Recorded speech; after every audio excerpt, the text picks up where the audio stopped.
안녕하세요. 역사 탐구가 홍법 박익순과 함께 떠나는 주말 역사 산책 시간입니다. 지금 지방선거가 한참 열기가 뜨겁네요. 나도 오늘 아침에 사전 투표를 하고 왔는데 사전 투표 6시부터 벌써 줄을 서요. 이번 선거는 지방선거지만 대통령 선거 못지않게 관심들이 많아진 것 같아요. 오늘은 정치권에서 그 배신의 정치, 그 배신에 관한 상황을 옛날 역사를 들춰내서 한번 산책을 해보도록 하겠습니다. 지난주에는 조광조 개혁 정치인이죠. 개혁가 조광조를 천거를 했고 그 조광조를 천거를 했지만은 나중에 참 좋은 결과를 얻지 못했던 그런 안당에 관해서 역사 산책을 해봤는데 오늘은 조광조의 고종사촌 송사련에 관해서 역사 산책을 해보려고 합니다. 이 송사련에 관해서 얘기를 하다 보면은 그 송사련의 그 애할아버지 안돈우부터 얘기를 하지 않을 수가 없어요. 이 송사련의 애할아버지인 안돈우는 봉산군수, 황해도 봉산군수를 지냈는데 그 당시에 노비인 중금을 첩으로 맞았어요. 이 당시에는 첩을 두는 것이 일반화되어 있었으니까. 근데 이 첩 중금에게는 딸린 자식이 하나 있었어요. 딸 자식이 있었는데 이름이 감정이야. 감정. 그 감정이 낳은 아들이 바로 송사련이란 말이지. 그러니까 이 송사련은 신분이 그 어머니의 어머니, 애할머니로 가면은 노비의 자식이라 이렇게 노비의 손자로 볼 수 있는 거지. 그런데 이제 그 안돈우의 아들 안당은 이 벼슬이 그 이조판서를 거쳐서 좌의정까지 올라갔어요. 그리고 이제 안당은 말하자면 그 송사련한테는 피가 섞이진 않았지만은 애삼촌뻘이란 말이지. 그 애삼촌 안당 때문에 안당의 도움으로 그 천한 신분을 이제 면하고 이제 양인으로 성격이 돼가지고 잡직이지만은 관상감의 판관을 지냈어. 그리고 이제 그 이후에 김여사화가 일어나서 이 조광조가 실각이 된단 말이지. 처형이 되고. 그러나 이 조광조가 개혁 정치를 한 것은 그 안당이 조광조를 천거를 했고 그 조광조가 실천을 한 도교 신앙을 배척하고 이 소격서를 폐지를 했다든가 또 선비들을 과거에 의해서 뽑는 게 아니고 어진 사람을 천거해서 뽑던 그 현량과를 설치했던가 이런 것이 사실은 그 안당의 사상인데 이거를 조광조가 실현을 한 거란 말이지. 그러니까 조광조가 처형은 당했지만은 그 안당의 자식들 또 안당 이런 사람들은 조광조를 상당히 두둔하고 애석하게 생각했던 사람들이란 말이지. 그래 김효사와 때 숙정이 됐던 그 조광조를 그 안당의 두 아들들이 아주 상당히 따랐어.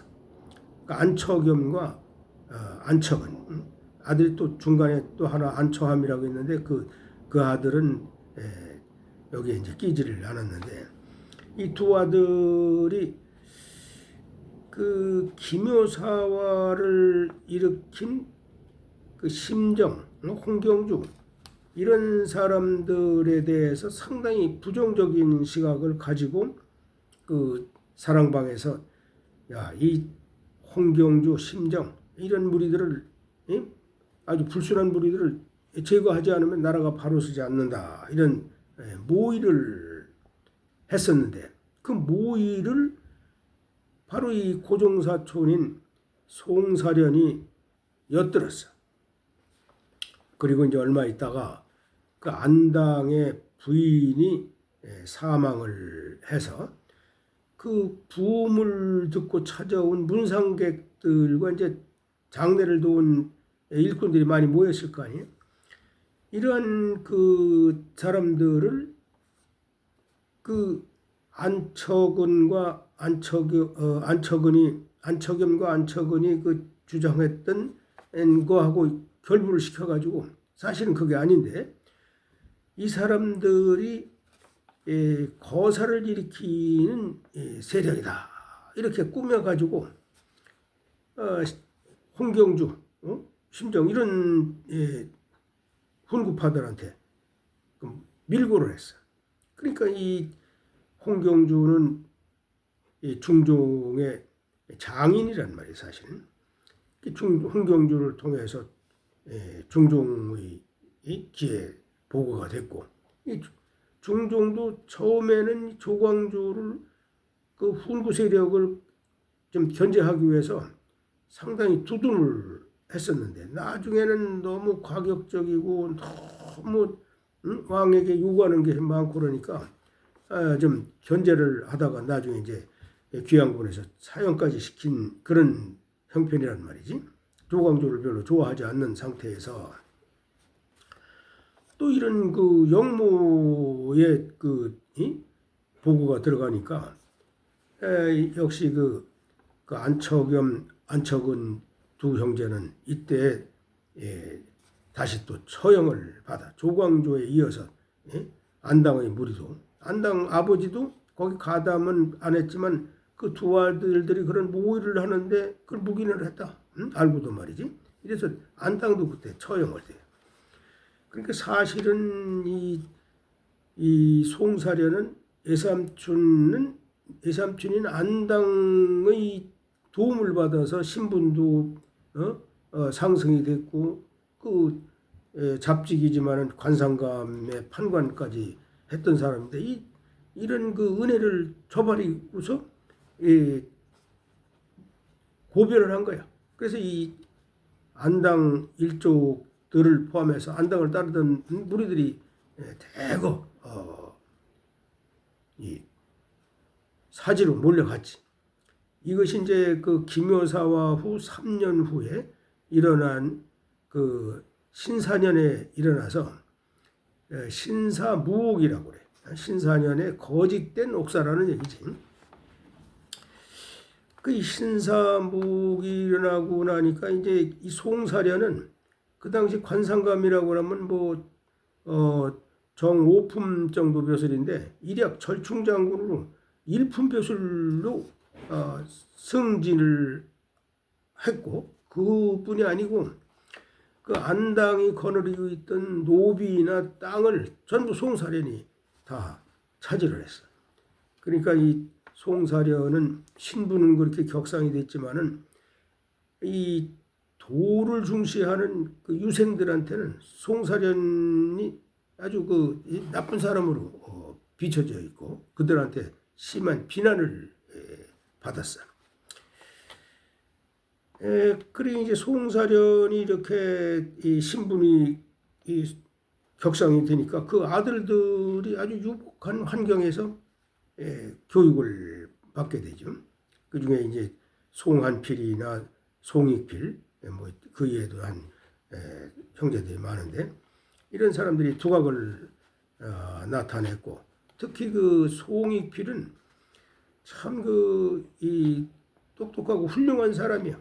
응? 아버지는 배신자지만은 그래서 이 20대에 이미 문장력을 인정을 받아서 당시에 그 율곡이라든가 우계성은 이런 사람들하고 사귀고 말이지 이럴 정도예요. 그래서 파주에 그 우봉산이라고 있는데 그 우봉산의 그 이름을 따서 우봉 호를 우봉이라고 그랬어. 우봉 송익필이야. 이렇게 이이나 성읍뿐이 아니고 그 정철 서인의 정철 윤두수 윤군수 이런 사람들하고 친분을 가지면서 주로 이제 서인 계열의 학자들하고 교류를 했었지. 그런데 이제 그렇게 이제 안당의 세력은 그 몰살이 됐지만은 그 하인이나 비슷한 그 송사련은 승승장구해서 이렇게 잘 나가고 아들들도 잘 나왔는데 이 신사복이 일어나고 나서 한 67년쯤이 됐을 거예요. 그때 그 숨어 살던 이 송안당의 둘째 아들 안처함의 아들인 안로가 있어요.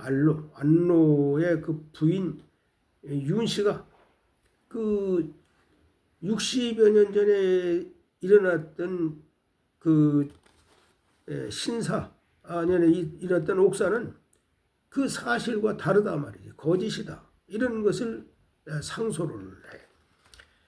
그래서 이 신사묵을 진상을 밝히면서 역시 그 안당이 안척은이 그 억울하게 희생이 됐다 하는 사실을 인정을 하고 그 다 복권을 시켰죠. 이 대신에 이 송사련은 과거 그 순응한 씨의 그 노비였다가 그 외할머니가 그랬으니까 말이야. 무고로 면천이 됐단 말이야. 천인에서 면제가 됐었는데 그 당시에 그 동인의 선조 때 가서는 이제 동인 서인이 이제 나뉘어지니까 동인의 그 당수격인 이발과 백유양 등에 의해서 그 아들들인 그 송사련의 아들들인 송익필을 포함해서 약 70여 명이 다시 노비로다가 환원이 돼. 그러니까 이제 이때부터 송익필은 은둔을 하면서 그동안 친분을 맺었던 서인 세력, 동인 쪽에서 이렇게 맺으니까 여기도 이제 당쟁이 이제 가담이 되는 거지. 정철과 같은 그 서인 세력과 연계를 하면서 도망가 다니는 신분이지만 후위를 도모를 하는데 이제 3년 후에 1589년 정열입 옥사가 발생을 해. 정열입은 사실은 이제 이율국, 이의 밑에서 공부를 한 사람이에요. 상당히 똑똑했고, 그 당시 이제 이 이조 정랑의 자리가 있었는데, 이제 지금 말하면 중앙부처의 인사국장급이겠지. 이조 정랑을 천거를 했는데 그 율곡 이이가 선조 앞에서 이 사람은 참 재주가 있고 똑똑한데 도덕적이라든가 뭐 인품으로서는 이런 관리를 임명하고 뭐 하는 이 심사하는 이런 자리는 적합하지 않다고 해가지고 그 이조 정랑 자리를 차지하지 못했어. 그러니까 이제 이율곡이 살아있을 때만 해도 당쟁이 그렇게 격화되질 않고 율곡이 이제 서인 쪽에 서 있었지만은 근데 율곡 이가 죽고 나서 이제 그 정열입이 이 동인 세력이 붙어 이발의 세력에 가서 붙어서 붙은 건 좋은데 이 일을 율곡 이 일을 비난을 하고 다닌단 말이야. 그 말이 이제 서인들의 율곡을 숭배하는 사람들 그 사람들하고 또 선조도 이 일을 상당히 소중히 여겼으니까 이 일을 비난한다고 하니까 선조가 정여립을 잡아들이라고 했단 말이지. 그 정여립이 그 기밀을 알고 도망을 가다가 전라도 땅에서 잡혀서 죽었어. 진안인가 그쪽에서. 그 정여립이가 죽고 자결을 했으면 이제 정여립 사건은 끝난 건데 이 서인들이 그걸 거기서 끝나지 않고 강하게 더 물어보죠. 이 정여립뿐이 아니고 그 일당들을 다 소탕해야 된단 말이지. 그래서 그 판관으로 누가 임명이 됐냐면 정철이 임명이 됐단 말이야. 정철이 누구냐면 이게 송익필이하고 아주 막상막하 친구지간이거든. 근데 정철이 옥사를 다스리면서 이 정여립과 하여간 편지왕래를 했다든가 눈이 마주쳤다든가 뭐 이 조금만 그 정여립하고 연관이 있다 그러면 다 잡아 죽였어. 그때 당시 뭐 1000여 명이 죽었다 그러니까 엄청난 피해자가 있었던 것이지. 근데 이 정철이 그 판관으로서 송사를 다스리는데 뒤에서 조종한 사람이 송익필이라는 거예요. 송익필은 자기의 그 신분이 그렇게 양반에서 천민으로다가 바뀌고 도망을 다니는 그런 신세니까 상당히 보복감이 심했겠지. 그때 자기를 노비로 환원하는데 1등 공신이 동인의 이발이나 백유양 같은 사람들이니까 그래서 그걸 기화해서 그냥 동인을 아주 멸살을 시킨 거예요. 자, 그렇게 돼서 이제 송익필이 좀 원한을 갚은 것 같은데 이제 조금 있다가 이 임진왜란이 일어나고 그 무렵에 이제 건조 문제, 세자를 빨리 세워야 된다. 이렇게 이제 건의를 한 거야. 그런데 선조의 마음에는 첩이난 또 다른 아들 신성군이가 누가 이제 있었는데 거기에 마음이 있었어. 근데 아직 어린애지 전명이. 그 정철은 이제 광해군을 옹립을 해야 된다. 세자로 책봉을 해야 된다고 하다가 선조의 눈에 박혀가지고 결국은 정철이 실각이 돼.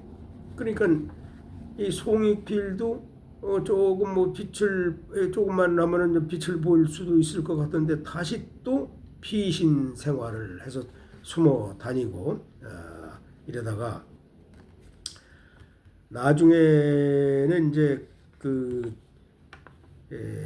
당진 쪽에 숨어 살다가 이제 그 제자들한테 그 거처를 알선 받아가지고 당진에서 살았어. 숨어 살았어. 당진에 숨어 살 때 그 전국에 이제 송필이가 그만큼 이제 훌륭하다는 것이 이제 알려져 있으니까 전국에 뭐 송익필이 제자가 되려고 사람들이 몰려들었는데 그 중에서도 그 두각을 나타낸 사람이 김장생이야. 김장생은 예학의 아주 대가로 알려져 있는데 그 김장생한테 예학을 전수시킨 것이 바로 송익필이란 말이지. 주자가래 같은 거. 그 김장생의 또 제자가 송시열이야. 그러니까 이 송시열이 조선 500년에 뭐 한 거의 200년의 노론 집권의 그 확고한 세력을 형성한 아주 유학의 대가인데 이런 그 송익필이 김장생을 통해서 송시열에까지 이어지는 그 유학의 맥을 형성한 그 정점에 있는 사람이 송익필이란 말이지. 이렇게 이 안당과 송사련 일가에 얽힌 얘기를 하다 보니까 이 참 그 자기를 그 천거해주고 도와준 사람을 배신을 한 그 뒤끝이 이렇게 큰 화를 불러일으킨다 이런 것을 볼 때 이 정치권이 좀 상당히 이런 면에서는 반성해야 되지 않느냐.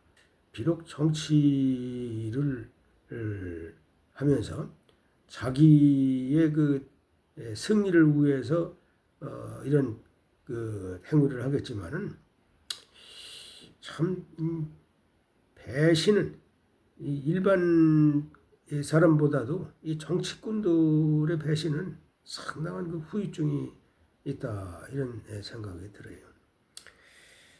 오늘은 그 이 배신의 정치, 그 안당을 배신을 한 송사련, 또 그 배신자의 집에서 태어난 아주 훌륭한 자식이 빛을 보지 못한 불운한 처지에 있던 이 사람들의 역사 산책을 해봤는데, 다음 주에는 그 송사련을 다시 노비로 그 몰락시킨 동인의 영수 이발에 관해서 역사 산책을 하기로 하고 여기서 마치겠습니다.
안녕하세요.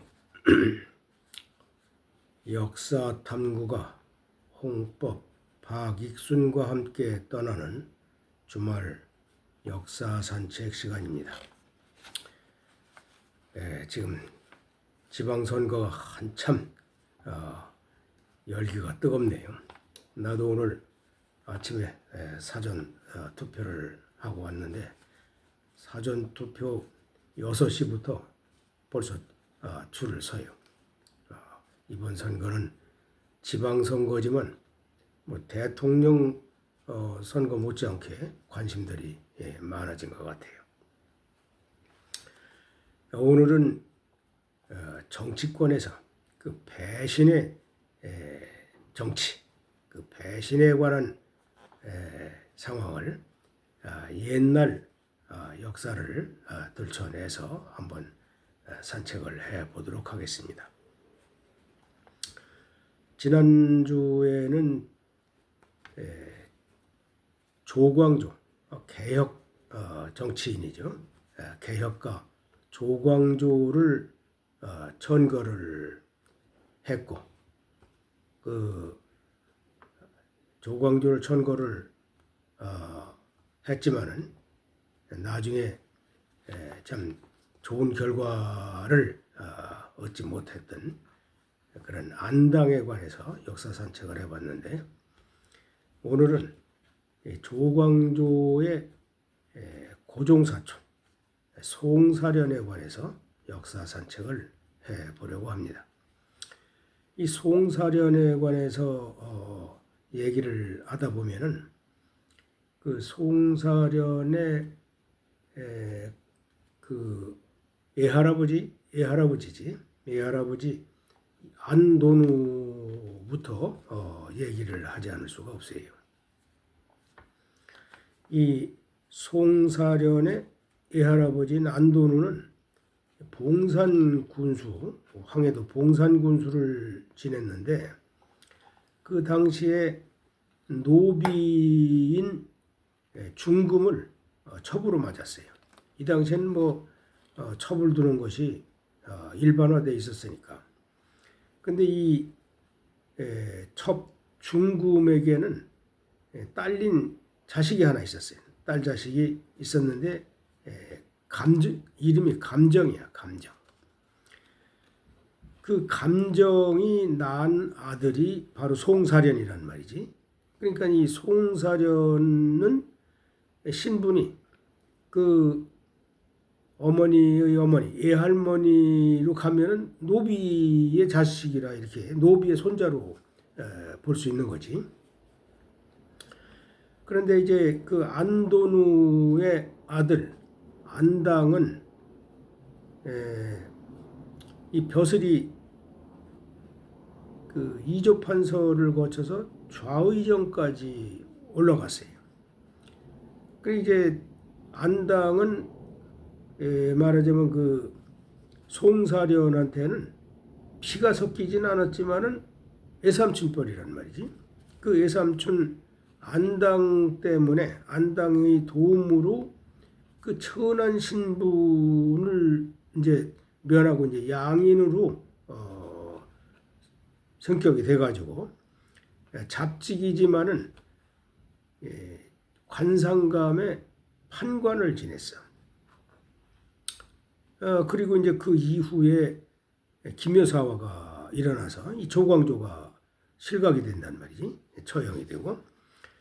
그러나 이 조광조가 개혁 정치를 한 것은 그 안당이 조광조를 천거를 했고, 그 조광조가 실천을 한 도교 신앙을 배척하고 이 소격서를 폐지를 했다든가, 또 선비들을 과거에 의해서 뽑는 게 아니고 어진 사람을 천거해서 뽑던 그 현량과를 설치했던가, 이런 것이 사실은 그 안당의 사상인데, 이거를 조광조가 실현을 한 거란 말이지. 그러니까 조광조가 처형은 당했지만은 그 안당의 자식들, 또 안당, 이런 사람들은 조광조를 상당히 두둔하고 애석하게 생각했던 사람들이란 말이지. 그 기묘사화 때 숙정이 됐던 그 조광조를 그 안당의 두 아들들이 아주 상당히 따랐어.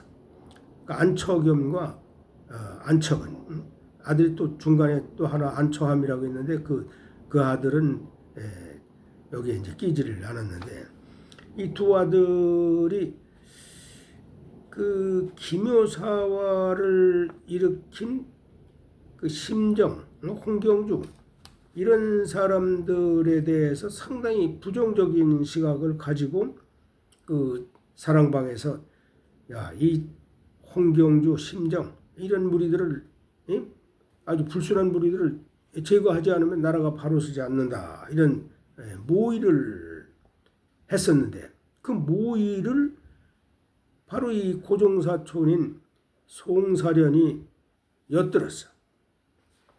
그리고 이제 얼마 있다가 그 안당의 부인이 사망을 해서 그 부음을 듣고 찾아온 문상객들과 이제 장례를 도운 일꾼들이 많이 모였을 거 아니에요. 이러한 그 사람들을 그 안처근과 안처겸과 안처근이 그 주장했던 거하고 결부를 시켜가지고 사실은 그게 아닌데 이 사람들이 거사를 일으키는 세력이다 이렇게 꾸며가지고 홍경주, 심정 이런 훈구파들한테 밀고를 했어. 그러니까 이 홍경주는 중종의 장인이란 말이에요, 사실은.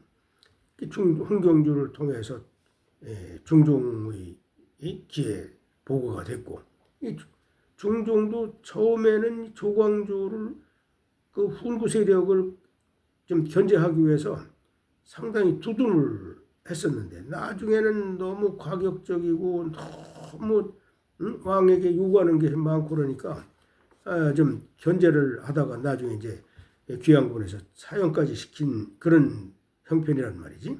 조광조를 별로 좋아하지 않는 상태에서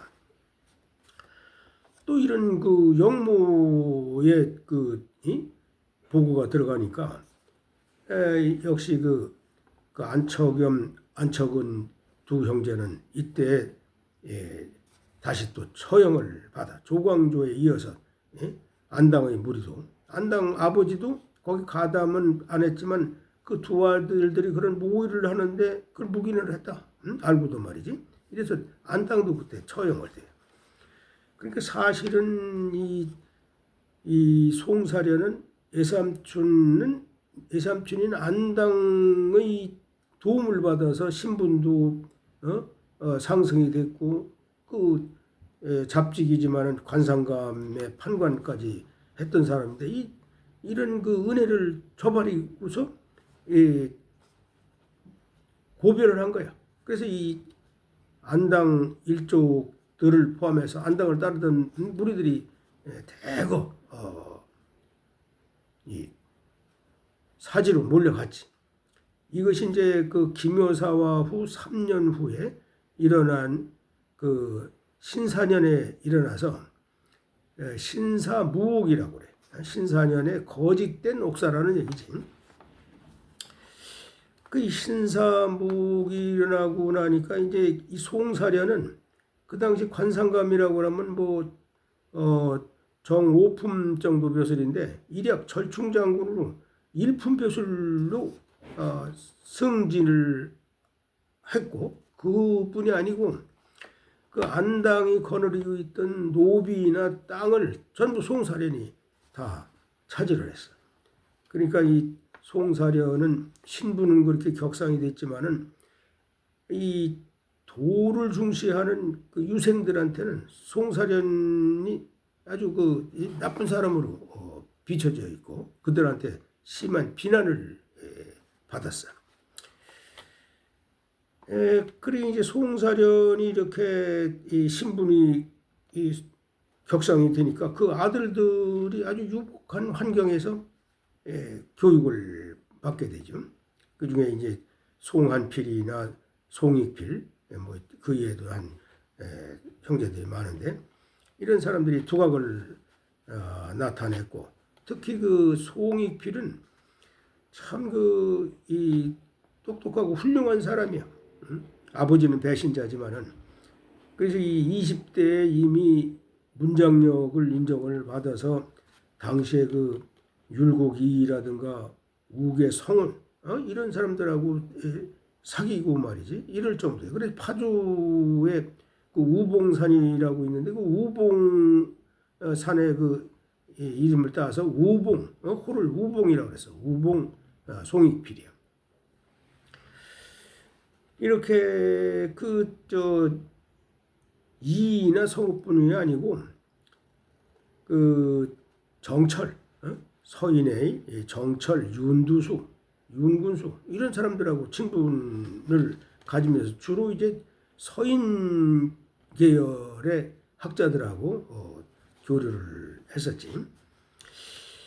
그런데 이제 그렇게 이제 안당의 세력은 그 몰살이 됐지만은 그 하인이나 비슷한 그 송사련은 승승장구해서 이렇게 잘 나가고 아들들도 잘 나갔는데 이 신사무옥이 일어나고 나서 한 67년쯤이 됐을 거예요. 그때 그 숨어 살던 이 송안당의 둘째 아들 안처함의 아들인 안로가 있어요. 안로의 그 부인 윤 씨가 그 60여 년 전에 일어났던 그 신사년에 일어났던 옥사는 그 사실과 다르다 말이지. 거짓이다. 이런 것을 상소를 해. 그래서 이 신사묵을 진상을 밝히면서 역시 그 안당이 안척은이 그 억울하게 희생이 됐다 하는 사실을 인정을 하고 그 다 복권을 시켰죠. 이 대신에 이 송사련은 과거 그 순응한 씨의 그 노비였다가 그 외할머니가 그랬으니까 말이야. 무고로 면천이 됐단 말이야. 이 천인에서 면제가 됐었는데 그 당시에 그 동인의 선조 때 가서는 이제 동인 서인이 이제 나뉘어지니까 동인의 그 당수격인 이발과 백유양 등에 의해서 그 아들들인 그 송사련의 아들들인 송익필을 포함해서 약 70여 명이 다시 노비로다가 환원이 돼. 그러니까 이제 이때부터 송익필은 은둔을 하면서 그동안 친분을 맺었던 서인 세력, 동인 쪽에서 이렇게 맺으니까 여기도 이제 당쟁이 이제 가담이 되는 거지. 정철과 같은 그 서인 세력과 연계를 하면서 도망가 다니는 신분이지만 후위를 도모를 하는데 이제 3년 후에 1589년 정열입 옥사가 발생을 해. 정열입은 사실은 이제 이율국, 이의 밑에서 공부를 한 사람이에요. 상당히 똑똑했고, 그 당시 이제 이 이조 정랑의 자리가 있었는데, 이제 지금 말하면 중앙부처의 인사국장급이겠지. 이조 정랑을 천거를 했는데 그 율곡 이이가 선조 앞에서 이 사람은 참 재주가 있고 똑똑한데 도덕적이라든가 뭐 인품으로서는 이런 관리를 임명하고 뭐 하는 이 심사하는 이런 자리는 적합하지 않다고 해가지고 그 이조 정랑 자리를 차지하지 못했어. 그러니까 이제 이율곡이 살아있을 때만 해도 당쟁이 그렇게 격화되질 않고 율곡이 이제 서인 쪽에 서 있었지만은 근데 율곡 이가 죽고 나서 이제 그 정열입이 이 동인 세력에 붙어 이발의 세력에 가서 붙어서 붙은 건 좋은데 율곡 이를 비난을 하고 다닌단 말이야. 그 말이 이제 서인들의 율곡을 숭배하는 사람들 그 사람들하고 또 선조도 이 일을 상당히 소중히 여겼으니까 이 일을 비난한다고 하니까 선조가 정열입을 잡아들이라고 했단 말이지. 그 정열입이 그 기밀을 알고 도망을 가다가 그 전라도 땅에서 잡혀서 죽었어. 진안인가 그쪽에서. 그 정열입이가 죽고 자결을 했으면 이제 정열입 사건은 끝난 건데 이 서인들이 그걸 거기서 끝나지 않고 강하게 더 물어보죠. 이 정열입뿐이 아니고 그 일당들을 다 소탕해야 된단 말이지. 그래서 그 판관으로 누가 임명이 됐냐면 정철이 임명이 됐단 말이야. 정철이 누구냐면 이게 송익필이하고 아주 막상막하 친구지간이거든. 근데 정철이 옥사를 다스리면서 이 정열이과 하여간 편지 왕래를 했다든가 눈이 마주쳤다든가 뭐 이 조금만 그 정열이하고 연관이 있다 그러면 다 잡아주겠어. 그때 당시 뭐 1000여 명이 죽었다 그러니까 엄청난 피해자가 있었던 것이지. 근데 이 정철이 그 판관으로서 송사를 다스리는데 뒤에서 조종한 사람이 송익필이라는 거예요. 송익필은 자기의 그 신분이 그렇게 양반에서 천민으로다가 바뀌고 도망을 다니는 그런 신세니까 상당히 보복감이 심했겠지. 그때 자기를 노비로 환원하는데 1등 공신이 동인의 이발이나 백유양 같은 사람들이니까 그래서 그걸 기활해서 그냥 동인을 아주 멸살을 시킨 거예요. 자, 그렇게 돼서 이제 송익필이 좀 원한을 갚은 것 같은데 이제 조금 있다가 이 임진왜란이 일어나고 그 무렵에 이제 건조 문제, 세자를 빨리 세워야 된다. 이렇게 이제 건의를 한 거예요. 그런데 선조의 마음에는 첩이난 또 다른 아들 신성군이가 누가 이제 있었는데 거기에 마음이 있었어. 근데 아직 어린애지 전명이. 그 정철은 이제 광해군을 옹립을 해야 된다. 세자로 책봉을 해야 된다고 하다가 선조의 눈에 박혀가지고 결국은 정철이 실각이 돼. 그러니까 이 송익필도 조금 뭐 빛을 조금만 나면은 빛을 보일 수도 있을 것 같은데 다시 또 피신 생활을 해서 숨어 다니고 이러다가 나중에는 이제 당진 쪽에 숨어 살다가 이제 그 제자들한테 그 거처를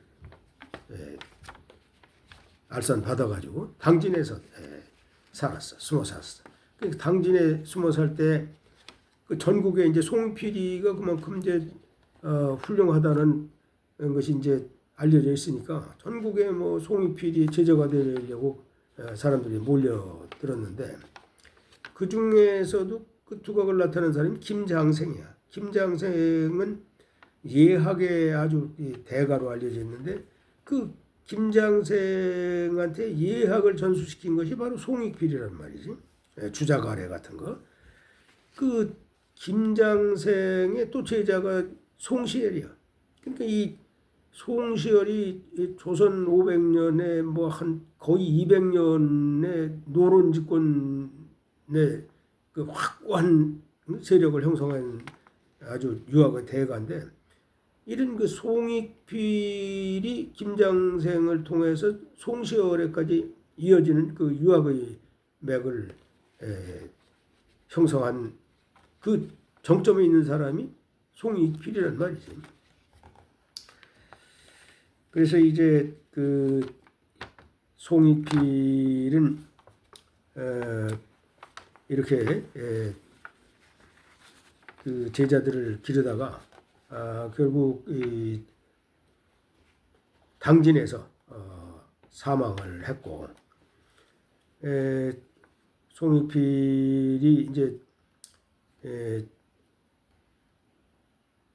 임진이 죽고 나서 그